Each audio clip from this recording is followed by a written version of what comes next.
Indian railway दुनिया का चौथा सबसे बड़ा रेल नेटवर्क, 13 लाख से भी ज्यादा एम्प्लॉइज, गतिमान एक्सप्रेस, वंदे भारत और तेजस जैसी हाई स्पीड ट्रेन, लेकिन फिर भी हमें ये आवाज हर स्टेशन पर ही सुनाई देती है।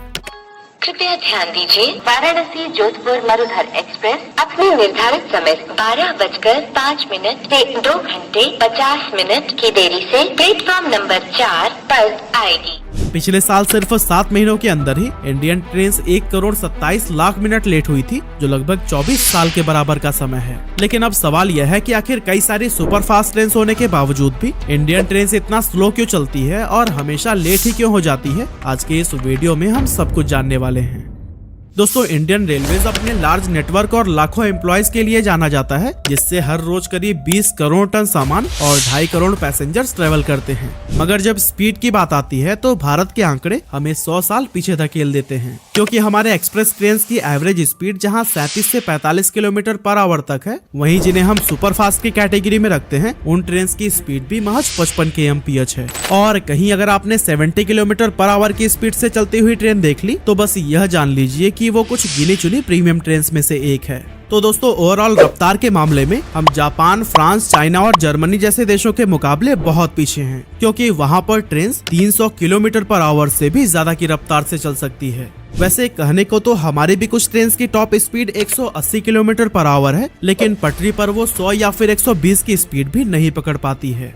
अब अगर हम चाइना की हाईएस्ट स्पीड वाली ट्रेन संघाई मैगलेव की बात करें तो उसकी मैक्सिमम कॉमर्शियल स्पीड 460 kmph है, जो 30 किलोमीटर का सफर बड़े आराम से 7.5 मिनट में ही पूरा कर लेती है। अब आगरा और दिल्ली के बीच 242 किलोमीटर की जिस दूरी को वहां की ट्रेन सिर्फ आधे घंटे में पार कर सकती है, उसे अपने देश के फास्टेस्ट गतिमान एक्सप्रेस ट्रेन को पूरा करने में 1 घंटे 40 मिनट से भी ज्यादा का समय लगता है। और दोस्तों, इसी से ही आप अंदाजा लगा सकते हैं कि ट्रेन स्पीड के मामले में हम बाकी देशों से कितना पीछे चल रहे हैं। यहाँ तक कि 1969 में ही जब पहली राजधानी एक्सप्रेस को रेलवे ट्रैक पर चलाया गया था, तब उसकी टॉप स्पीड 120 हुआ करती थी। लेकिन करीब 53 साल के बाद आज भी सबसे तेज राजधानी एक्सप्रेस 140 kmph की ही स्पीड से चल सकती है। और हाँ, ध्यान दीजिएगा, मैंने ये बोला है कि चल सकती है, क्योंकि एवरेज स्पीड तो 80 को भी क्रॉस नहीं करती। और दोस्तों, जब भी पब्लिक इस स्लो स्पीड को लेकर सवाल उठाती है तो ऑफिशियल्स के पास हमेशा अलग अलग बहाने होते हैं। लेकिन चलिए हम आपको बताते हैं भारत में ट्रेन लेट होने के कुछ genuine reasons.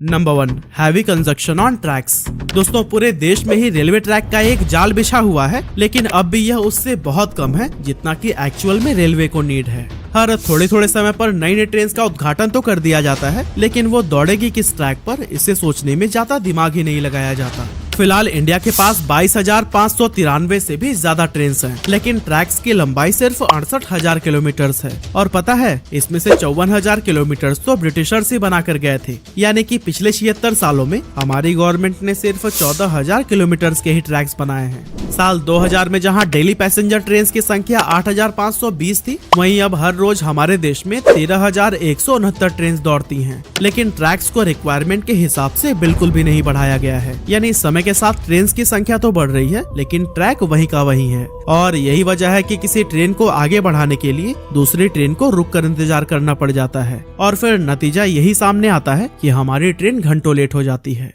Number 2, poor infrastructure. दोस्तों, पुअर इंफ्रास्ट्रक्चर की वजह से ट्रेन की स्पीड पर कई तरह के इम्पैक्ट पड़ते हैं। इंडिया में बहुत सारे ऐसे आउटडेटेड ट्रैक्स हैं जिन्हें रिपेयर या फिर सीधा रिप्लेसमेंट की जरूरत है। अगर हम नए रेलवे ट्रैक की एवरेज लाइफ देखें तो वो 25 से 30 सालों तक की होती है, लेकिन हमारे यहाँ तो 50 साल से भी ज्यादा पुराने ट्रैक्स मौजूद हैं, जिन पर ट्रेन को चलाना काफी खतरनाक हो सकता है। इसके अलावा पुअर इंफ्रास्ट्रक्चर की वजह से ट्रेन की स्पीड पर कई तरह की टेम्पररी या फिर परमानेंट रेस्ट्रिक्शंस लगाए जाते हैं, जैसे कि पुराने ब्रिज पर स्पीड को स्लो डाउन करना, खराब ट्रैक के लगातार चलने वाले मरम्मत की वजह से ट्रेन की स्पीड कम करना, या फिर घनी आबादी वाले शहर को पार करते हुए धीमा चलना। इस तरह के कई सारी रुकावटें हैं जिसकी वजह से हमारी ट्रेन कभी भी टाइमिंग के साथ मैच नहीं कर पाती। अब एक नजर हम जापान की ट्रेन पर डालें तो वहाँ की सारी ट्रेन बुलेट नहीं है, बल्कि वहाँ पर भी बहुत सारी नॉर्मल एक्सप्रेस ट्रेन हैं, जैसे कि सुपर हिटाची एक्सप्रेस, जिसकी स्पीड 130 किलोमीटर पर आवर की है। लेकिन वहाँ का इंफ्रास्ट्रक्चर ऐसा है कि वो ट्रेन अपनी हाई स्पीड पर भी चल सकती हैं। अब हमारे पास वंदे भारत एक्सप्रेस की तरह 180 की रफ्तार से दौड़ने लायक ट्रेन तो है, लेकिन उसे परमिशन 110 या फिर 120 किलोमीटर की रफ्तार से भी दौड़ने की नहीं है। और ऑन एन एवरेज यह ट्रेन सिर्फ 83 के ही स्पीड से चल पाती है।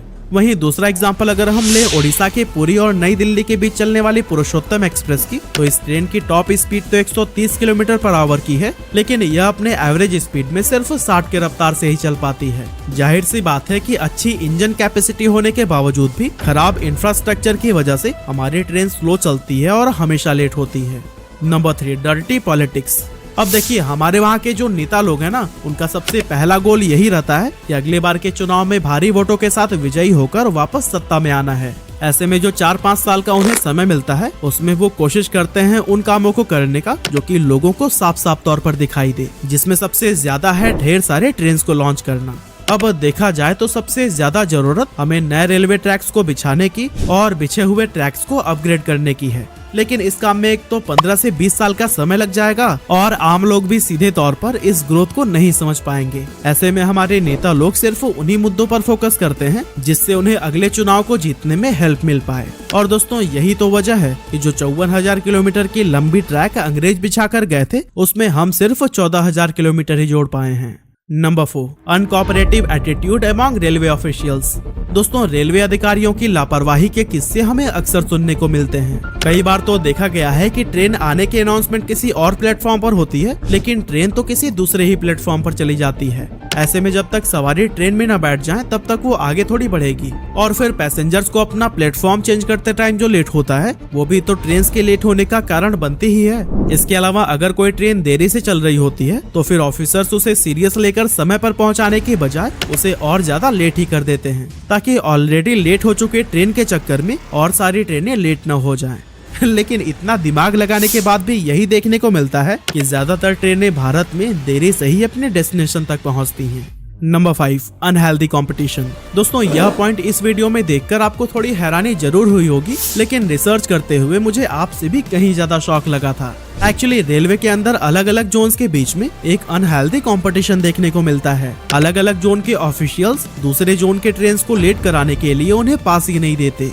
नवंबर 2017 में नॉर्थ सेंट्रल रेलवे के ऊपर यह आरोप लगाया गया था कि वो हरियाणा के पलवल स्टेशन के आउटर पर कई सारे ट्रेन को जानबूझकर रोक देता था, ताकि उनकी ऑन टाइम परफॉर्मेंस और जोन्स के मुकाबले बेहतर हो सके। और दोस्तों, ये अनहेल्दी कंपटीशन का नतीजा ये होता है कि ट्रेन घंटों तक एक ही स्टेशन पर खड़ी रह जाती है, और जब एक जगह ट्रेन लेट हो गई तो फिर खराब इंफ्रास्ट्रक्चर की वजह से उसे वापस से अपना पंक्चुअल टाइम पकड़ने में बहुत सारे चैलेंजेस का सामना करना पड़ जाता है। Number 6, bullying of railway officers.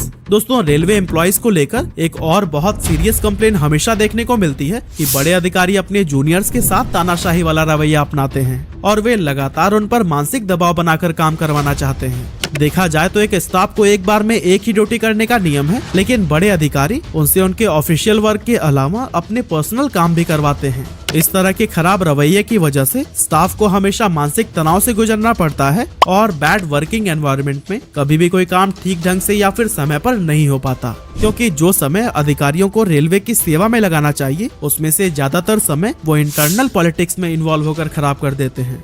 हालांकि दोस्तों, सरकार नेशनल रेल प्लान विजन 2030 और मिशन सत्यनिष्ठा जैसे स्कीम्स लाकर इंडियन रेलवे के प्रॉब्लम्स को सॉल्व करने का प्रयास तो कर रही है, लेकिन सफलता किस हद तक मिलेगी ये तो आने वाले टाइम में ही पता चल पाएगा।